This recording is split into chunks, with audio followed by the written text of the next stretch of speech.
si tiene una incapacidad por la neumoconiosis. Esto tiene que ver con compensaciones, con seguros, etcétera, y acaba siendo muy, muy importante. Entonces, por un lado, pueden tener una silicosis sin duda alguna por la combinación de exposiciones y cambios radiográficos, etcétera, sin incapacidad alguna, pero también pueden tener una con incapacidad. Entonces, dos aspectos: el diagnóstico del problema ocupacional, que en sí es un problema, y el de incapacidad. Hay cuestionarios extensos que exploran exposiciones ocupacionales por tipo de trabajo, por sitio de trabajo en un empleo en particular, pero todos los cuestionarios tienen que tener algo de exposición ocupacional. Las preguntas absolutamente necesarias en todo cuestionario y en toda historia clínica se pueden conjuntar en una que es más o menos así. ¿Ha trabajado en un lugar donde se haya expuesto a polvos, humos o sustancias químicas? Entonces, esa pregunta nunca debe faltar. ¿Ha trabajado en un lugar donde se exponga o se haya expuesto a polvos, humos o sustancias químicas? Entonces, esta pregunta sencilla es un mínimo para ver la exposición ocupacional. A veces no se ve o no saben, pero en general saben. Entonces, la situación normal de un médico con su paciente, pues es una relación bidireccional que todos conocen. Sin embargo, en la medicina ocupacional hay un factor adicional que es el empleador. Y me refiero al empleador del trabajador, que es el paciente, pero sobre todo al empleador de los médicos. Hay muchos médicos que están trabajando en empresas y hacen una vigilancia de los trabajadores, pero quien les paga es el empleador. Entonces se pueden generar conflictos de interés relevantes cuando el médico que tiene que valorar una incapacidad es el médico de la empresa, que tiene una fuerte relación o una obligación, o quien le paga es el empleador, que además es el patrón, ¿sí? Ahora, aquí en este caso, en el caso que les digo, el empleador es del médico y del trabajador, es el empleador de la empresa. Pero puede ser que el empleador sea, por ejemplo, el Seguro Social, que tiene que ver con las incapacidades, y acá es un asegurado del Seguro Social. Entonces también se generan situaciones potencialmente conflictivas. Entonces, no quiere decir que no existan estas situaciones adicionales en el trabajo de un médico, por ejemplo, que trabaja aquí, se pueden generar, pero aquí hay un problema de conflicto de intereses que puede afectar adversamente al trabajador o lo puede beneficiar. Por ejemplo, en la actualidad se están expidiendo incapacidades que es difícil justificarlas, ¿no? Entonces, el personal de salud que está trabajando en medicina ocupacional tiene que proteger la salud de los trabajadores, ante todo, no los intereses del patrón, por ejemplo, ¿no? Y se tienen que llevar registros adecuados, se tiene que adaptar un trabajador a un sitio de trabajo y en términos generales proteger de los riesgos. Hay conflictos frecuentes, ya les comenté algunos de ellos, pero sobre todo pues, también hay se requiere confidencialidad de los datos de los trabajadores, ¿no? Y a veces los patrones quieren saber de los trabajadores más de lo que les toca y se puede cuestionar en un momento dado la independencia del médico. Y hay una falta de preparación que es muy común porque realmente quienes se preparan en medicina ocupacional pues están en el seguro social, son los médicos del trabajo, les llaman especialistas en medicina ocupacional, pero fuera de ahí prácticamente no hay gente dedicada a esto. Bueno, de nuevo esto ya se los había presentado, pero al pulmón entra todo tipo de contaminantes y esta también ya se les había mostrado. Entra el tabaco, cualquier exposición laboral, en este caso la biomasa, por ejemplo, y el asunto es que todo esto contribuye a generar una enfermedad pulmonar junto con la susceptibilidad que es heredada, por ejemplo. Pero algunas personas no fuman ni cocinaron con leña, sino que su principal fuente de exposición es la laboral. Aquí no hay tanto problema, porque pues, no tiene ninguna de estas exposiciones. Cualquier problema que se presente, pues se le puede asignar a lo ocupacional. Pero cuando coinciden varias de estas, es muchísimo más complicado decir esto es por una exposición ocupacional, es una enfermedad del trabajo, ¿no? Porque bien puede ser por el tabaco, ya vimos que esto empeora cualquier problema de salud. Entonces, cuando hay varias exposiciones, que casi siempre hay, unas más frecuentes, por ejemplo, la contaminación atmosférica, pero puede ser menos relevante. Si fuma, por ejemplo, pues se tiende a atribuir al tabaco, pero si tiene estas dos, ¿qué tanto a una y a otra es motivo de discusión o de conflicto, ¿no? Uno de los problemas importantes en la incapacidad es que los síntomas son menos confiables. Se tiene que valorar desde el punto de vista objetivo. Este es un estudio clásico. En el eje vertical tenemos el FEB1 como % del predicho, que es uno de los indicadores más importantes de incapacidad también, no solo de POC. Y en el eje horizontal tenemos el grado de disnea. Entonces, si se fijan, tenemos en esta línea reclamantes o demandantes, demandan incapacidad. Y acá son pacientes que no tienen nada que ver con lo ocupacional. Entonces, disnea grado 3, la máxima que midieron aquí, los pacientes tienen 40% del FEB1 y los reclamantes tienen 90% del FEB1. Y así, es decir, tienen menos incapacidad objetiva o funcional los que están reclamando. Hay una tendencia a exagerar los síntomas porque tienen una ganancia secundaria, que es una incapacidad o una invalidez, de suerte pues que se tiene que recurrir de una manera mucho más importante a medidas objetivas de función pulmonar y no tanto de síntomas.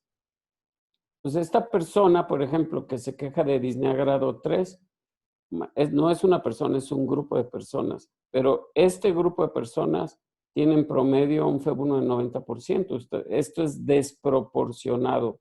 Entonces, por eso tiene que haber una medición objetiva por esta ganancia secundaria. Y la disnea tiene diferentes factores. La baja funcional es una, pero no es la única. Entonces tenemos, por ejemplo, acá arriba, el humor, la actitud mental, puede haber factores genéticos y la incapacidad de origen respiratorio tiene su componente en la función respiratoria, otros componentes. Pero como en estos hay una ganancia, por eso el acuerdo en términos generales es irse por este lado, irse por el lado funcional.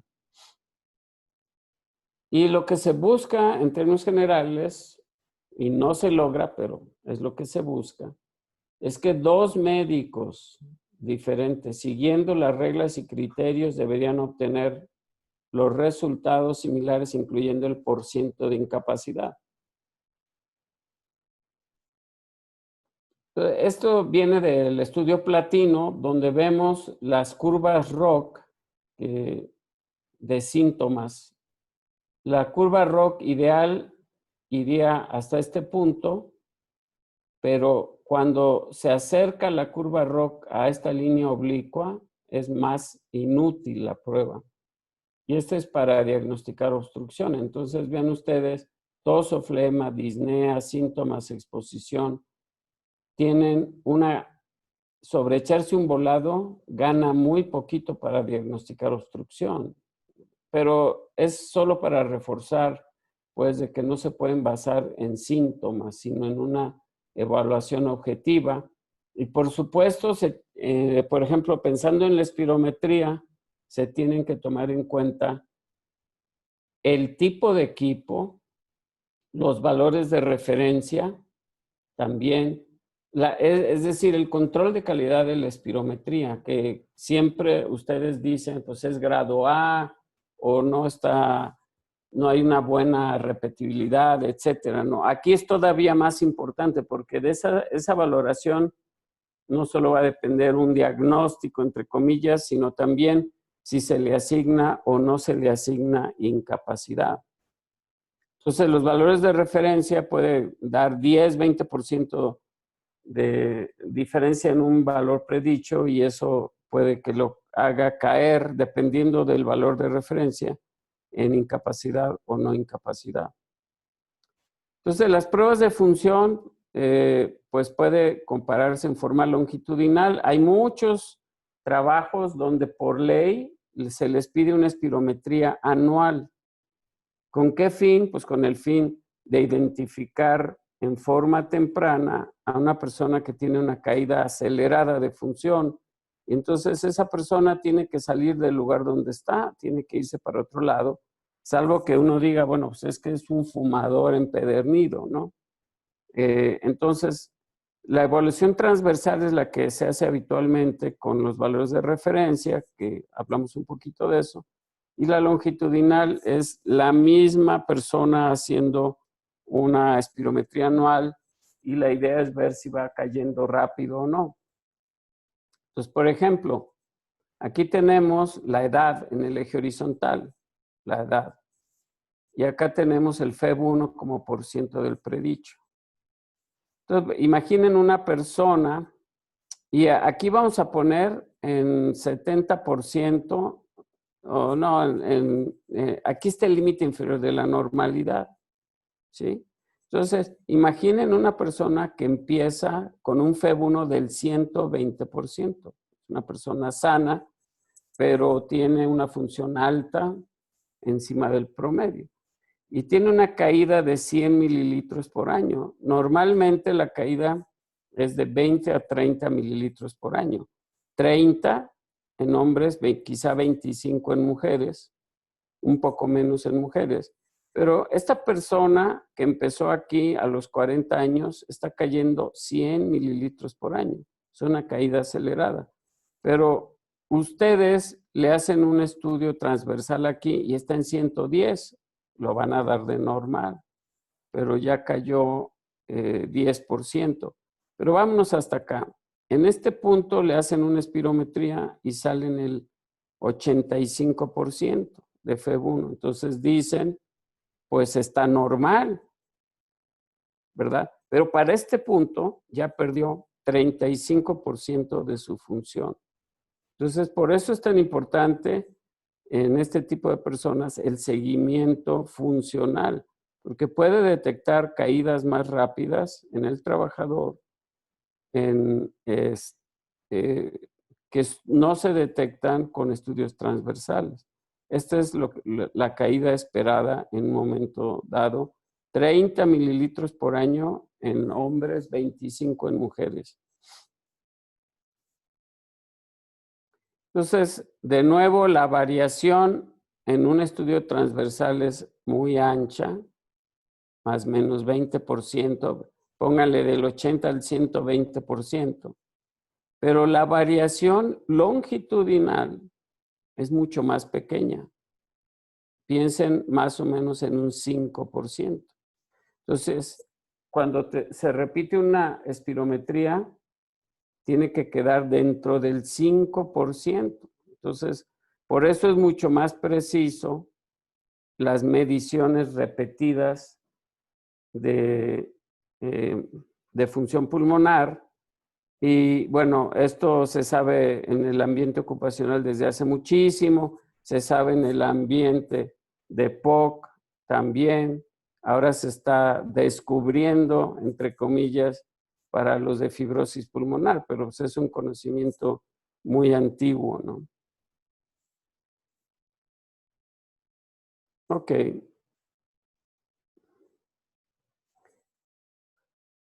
Ok, bueno, es sobre el control de calidad y aquí viene la capacitación. En Estados Unidos, el entrenamiento de las personas que hacen espirometría para pruebas ocupacionales requieren por ley un entrenamiento estandarizado, que el mínimo es el curso NIOSH de espirometría. NIOSH es National Institute of Occupational Safety and Health. Tiene que ver con medicina ocupacional.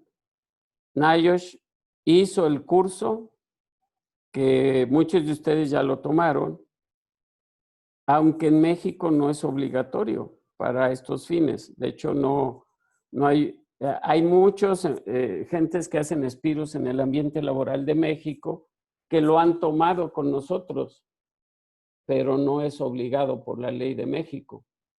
Es obligado por la ley de Estados Unidos, pero bueno, se importó ese curso aquí a México y se ha utilizado para capacitar gente de muchos ambientes. Pero bueno, nada más quería reforzarles que una de las obligaciones del control de calidad es el entrenamiento y que este del curso NIOSH es obligado en todas las personas que hacen espirometrías en el ambiente ocupacional. Una persona que no tiene esa capacitación no puede hacer una espirometría válida para el ambiente ocupacional en Estados Unidos.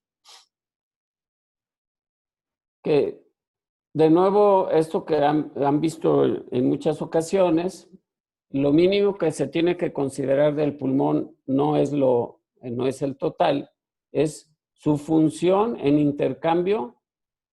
La prueba estándar es la DLCO y su función mecánica, la prueba estándar, es la espirometría.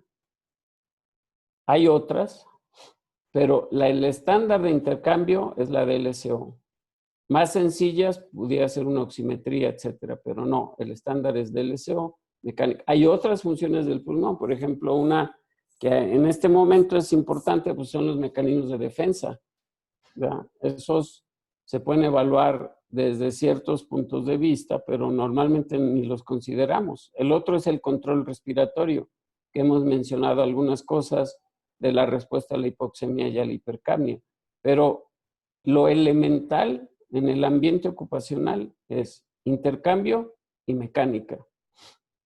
Entonces, este es un estudio muy antiguo, pero no por eso inválido o inútil, donde se relaciona DLCO en el eje horizontal, la prueba de intercambio, con FBC en el eje vertical, la prueba de mecánica pulmonar. Entonces, vean ustedes cómo los puntos están dispersos por todos lados. ¿Qué quiere decir eso? Pues que se tienen que hacer las dos pruebas. Si hubiera una línea recta, bonita, si todos los puntos cayeran en esta línea, no se necesitaría, porque si está bajo el FBC, va a estar bajo el DLCO.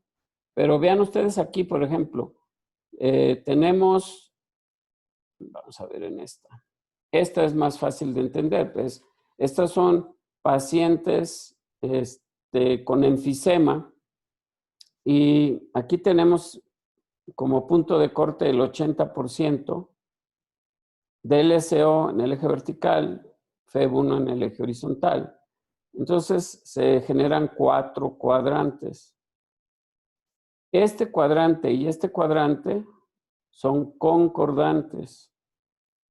En este ambos están bajos y en este ambos están altos.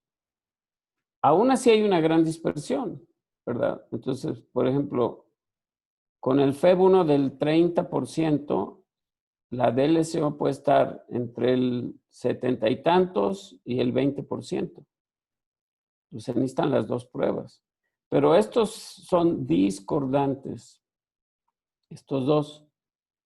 En este caso, por ejemplo, el FEB1 es normal, pero la DLCO es baja.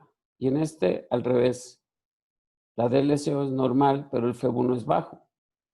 Entonces, por eso se requieren ambas pruebas. No hay una correlación perfecta. Se necesitan las dos pruebas en medicina ocupacional, pero en todos los pacientes, en todos. ¿En qué pacientes es más grave no hacer la DLCO? Esto ya lo hemos visto en varias ocasiones también. En el enfisema es importante, en los intersticiales y en las enfermedades vasculares pulmonares. Estos grupos de enfermedades, y en estos intersticiales entran las neumoconiosis, por ejemplo. Entonces, en estos grupos podemos tener de manera temprana una caída en la DLCO sin estar bajo este cuadrante. Las personas que están en este cuadrante son comúnmente poseedores de alguna de estas enfermedades, incluyendo las neumoconiosis, ¿sí? En este suelen estar, por ejemplo, los obstruidos, los que tienen EPOC, en fin. Entonces, ambas pruebas son indispensables. Y este es un esquema para medición de incapacidad del ATS que se usa muchísimo. Y después se los voy a comparar con el esquema diagnóstico de RS para que vean que es muy parecido. Entonces, hay cuando menos 4 pasos. No se tienen que dar los 4 pasos. Pero el paso 1 es la espirometría. Paso 2, DLCO. Paso 3, ejercicio. Un ejercicio simple. Y esta es la prueba cardiopulmonar, el paso 4. Entonces, se hacen de manera secuencial o seriada. ¿Por qué se hacen de manera seriada? En el caso de medicina ocupacional, estamos hablando de medicina ocupacional, para ver incapacidad. Se hacen de manera seriada porque si el FEB1, que es la prueba más sencilla, está muy baja, aquí están los puntos de corte, ya se determina incapacidad grave. Y ya no se tienen que hacer las siguientes pruebas. Pueden estar bajas o no, pero ya con esto ya se le determina incapacidad grave. Yo les he mencionado también en varias ocasiones que grave es abajo del 50%. ¿Sí? Abajo del 50%. El punto de corte que es legal en Estados Unidos de FEB1 es 40% y de DLCO es 40%. Pero bueno, menos de 50 es grave. Eso no se lo quita nada. Entonces, FEB1 menos de 40 en automático va a incapacidad grave.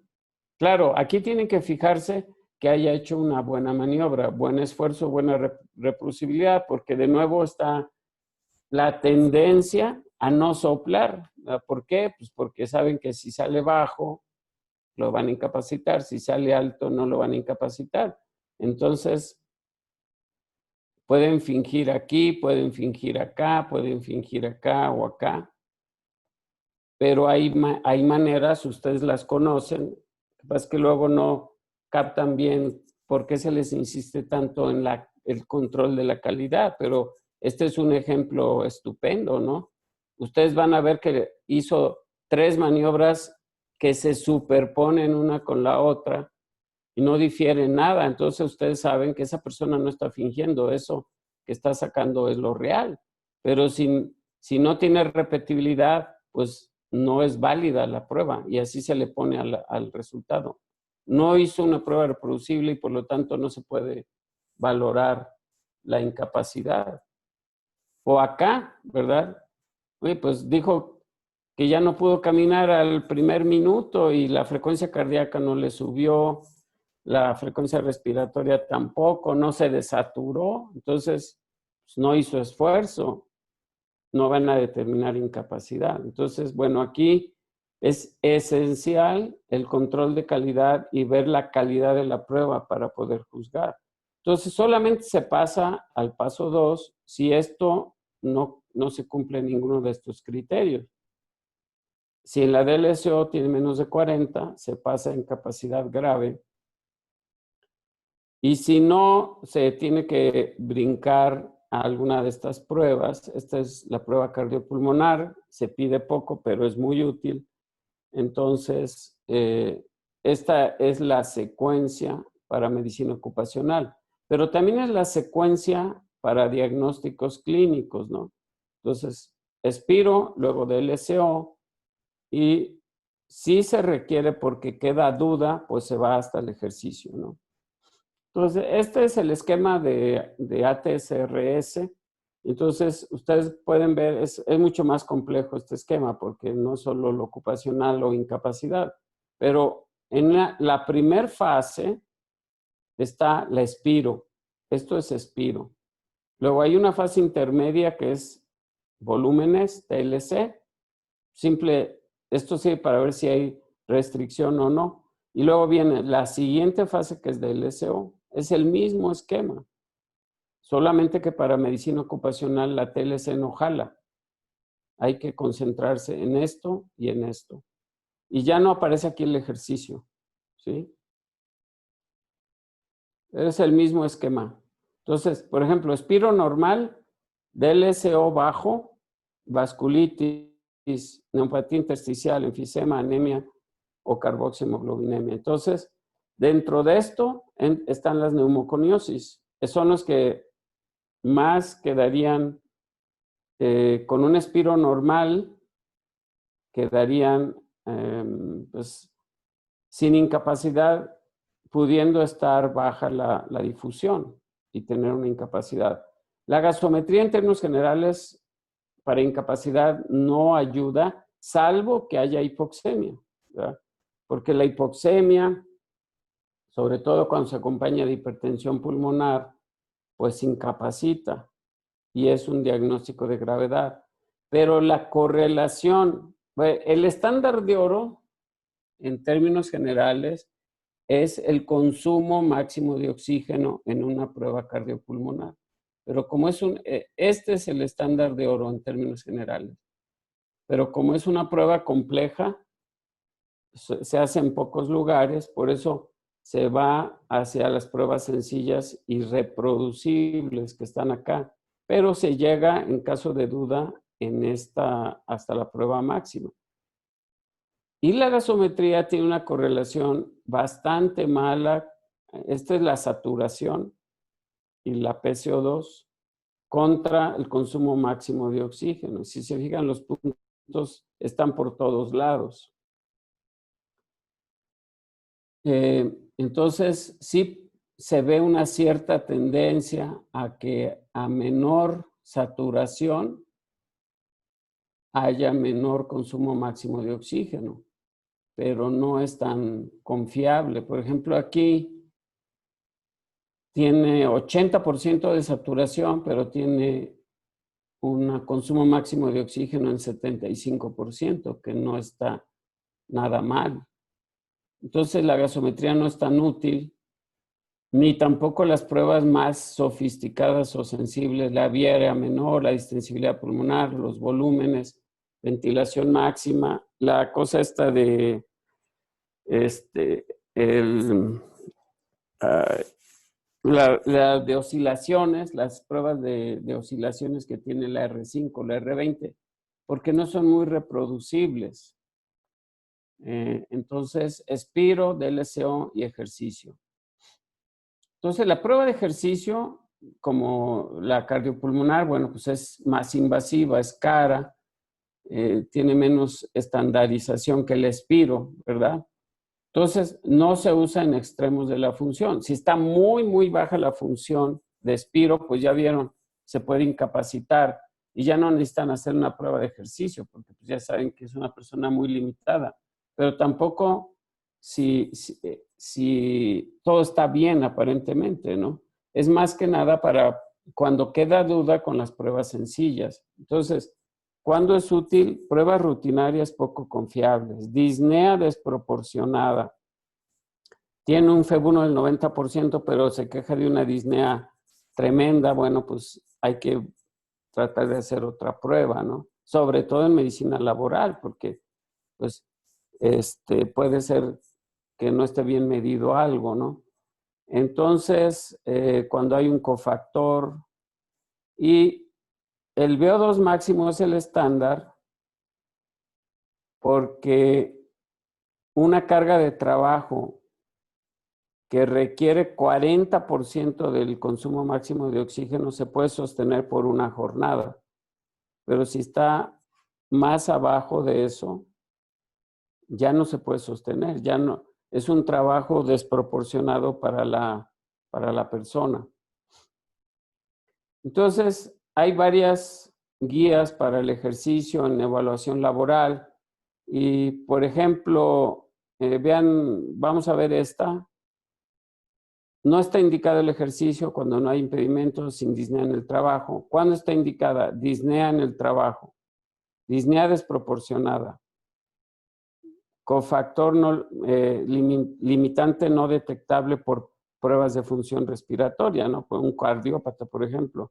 Sí se altera la prueba de ejercicio, pero no necesariamente la espirometría. Y las pruebas tempranas en enfermedades intersticiales o vasculares.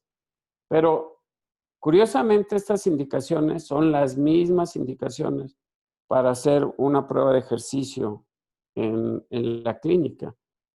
Disnea desproporcionada para pruebas o limitación al ejercicio desproporcionada para la expiro y para la DLCO.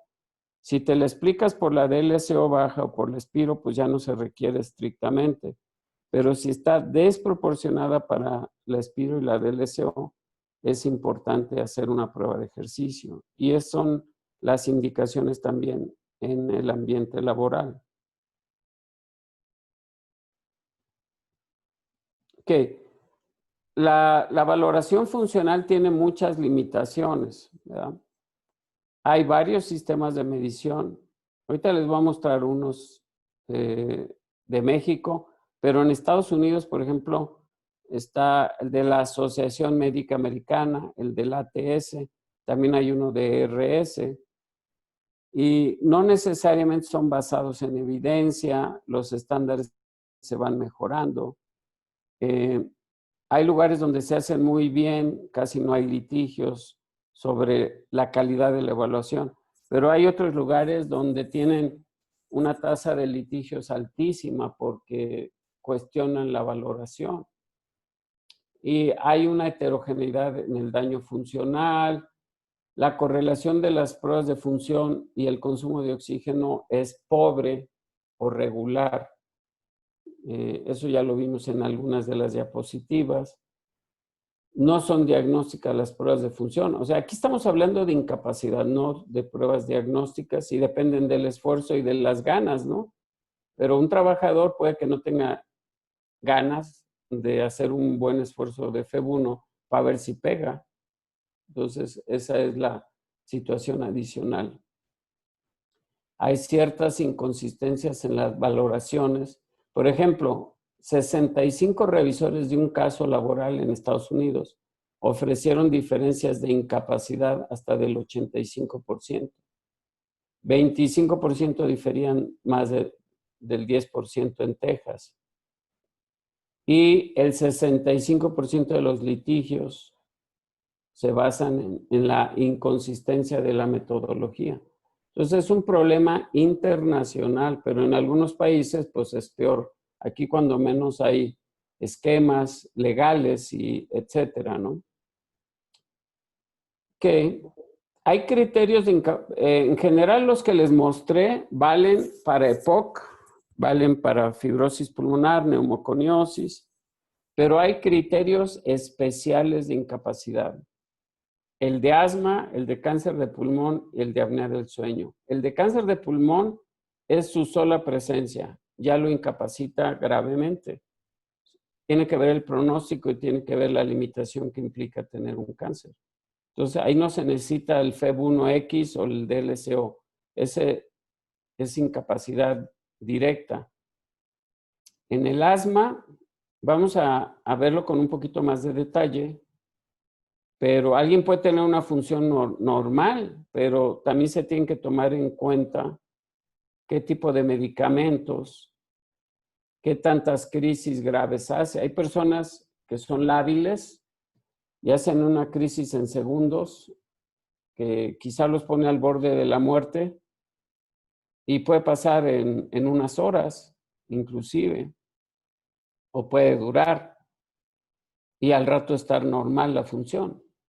Entonces, se tienen que tomar en cuenta criterios adicionales. Y en apnea del sueño, obviamente que no checa esto de la DLCO y del FEB1, ¿no? Esos se incapacitan por la somnolencia y además hay una obligatoriedad del tratamiento, sobre todo para las personas que manejan máquinas o automóviles.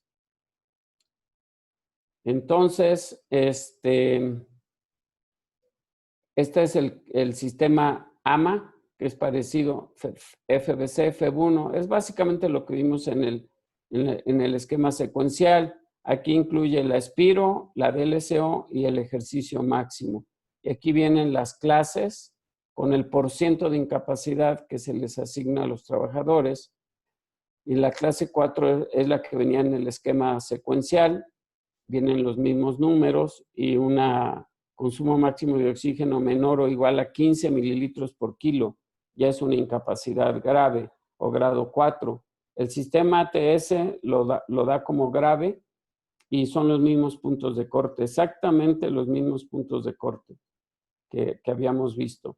Entonces, una persona no alcanza pero alcanza pues se le da una incapacidad moderada que alcanza al 30 a 45% del 100 en dinero, 30 a 45%. Aquí también se asignan estos grados de incapacidad. En México, con números que no son iguales a estos. Pero bueno, entonces el grado de incapacidad implica dinero y por eso es importante valorar objetivamente la función. Esta es una propuesta que hicimos para México, que es básicamente la que viene en ATS, con Espiro, DLCO y consumo máximo de oxígeno, con grados de incapacidad dependiendo del FEB1, ¿no?, de la DLCO y del consumo máximo. Entonces, básicamente es un esquema similar al de ATS y RS. Esto es una propuesta que no fue aprobada o no ha sido aprobada, pero esa sería la valoración lógica, ¿no? Entonces, en el asmático se toma en cuenta la función actual, la gravedad de las crisis que le dan, la labilidad del asma y el requerimiento de medicamentos. Entonces, alguien puede tener función normal, pero gracias a usar esteroides sistémicos. Entonces, el hecho de estar necesitando esteroides sistémicos para estar bien, se va a hacer que se considere su asma como grave e incapacitante, aunque tenga un FEB1 normal y una DLCO normal. Entonces, el asma es una situación especial porque se toma en cuenta el tratamiento requerido y la labilidad a las crisis también, no solo el FEV1 y el LCO. Ya hablamos del cáncer pulmonar, porque es incapacitante independientemente del FEV1. Entonces, la neumonitis por hipersensibilidad puede empeorar con el tiempo y puede estar su función en un momento dado bien, pero puede seguirse deteriorando. Puede tener crisis periódicas. Entonces, se toman en cuenta también más aspectos. Algunas neumoconiosis, como la silicosis, pueden progresar ya sin estarse exponiendo. ¿Por qué? Pues porque hay mucho polvo acumulado en el pulmón. Se sigue dando una reacción inflamatoria. Entonces, por eso también se tiene que tomar en cuenta si una enfermedad es progresiva o no. Entonces, por ejemplo, esta es una tabla del asma bronquial. Y aquí viene del 0, 1, 2, 3 y 4. Para el número 4, que es el grado más grave, puede ser por un FEV1 con obstrucción grave. Esto no difiere de lo que les había presentado, pero también puede ser que se le asigne este grado porque requiere dosis muy altas de esteroide inhalado y además esteroide oral, ¿verdad? Es lo que les comentaba. ¿Sí? También puede darse por la prueba de metacolina o de histamina o por el porciento de cambio en el FEV1 documentado objetivamente.